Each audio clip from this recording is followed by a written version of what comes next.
25 বছর পরে আজকে দিল্লিতে আমাদের সরকার হতে চলেছে এবং ঘন্টা জনার্দন শেষ কথা বলবে এইটা মানুষ বুঝিয়ে দিল। আজকে দুর্নীতি, আজকে মানুষের সাথে প্রতিশ্রুতি দিয়ে তার প্রতিশ্রুতি না রাখা, আর সব থেকে হচ্ছে যে ওই সততার প্রতীকের যে ছবি, যা ছবি মুখ্যমন্ত্রী আমাদের দেখিয়েছিলেন ঠিক একই ছবি ইন্ডিয়া এগেনস্ট করাপশন কেজরিওয়াল দেখিয়েছেন। আর দিল্লির মানুষ আজকে দেখিয়ে দিয়েছেন ভারতবর্ষের মানুষকে বোকা বানানো অত সহজ নয়। মোদিজির ডিজিটাল ইন্ডিয়ার যুগ, মানুষ সব বোঝে আর মানুষ তার রায় দিল, প্রত্যাখ্যান করলো। আর যে কংগ্রেস এত বড় বড় কথা বলে, যে কংগ্রেস মানুষের মানে হৃদয় নিয়ে মন নিয়ে ছিনিমিনি খেলেছে, আজকে কংগ্রেসের কোথায় জায়গা?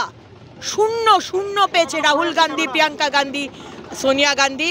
কংগ্রেস শেষ, ভারতবর্ষ থেকে কংগ্রেস মুছে গেল।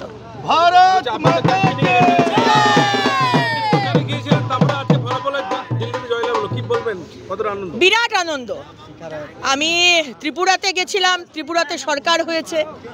ঝাড়খণ্ডে গেছিলাম কিছুক্ষণের জন্য, কিছু সিটের জন্য আমরা সরকার করতে পারিনি, কিন্তু আমি যেখানে ছিলাম সেখানে প্রায় 50% সিট জিতেছিল।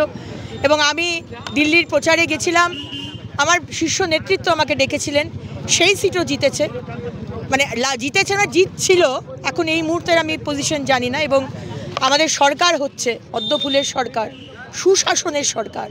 মানুষের ক্ষমতা অনেক, বাংলার মানুষকে এটা বুঝতে হবে, আমাদের ক্ষমতা অনেক।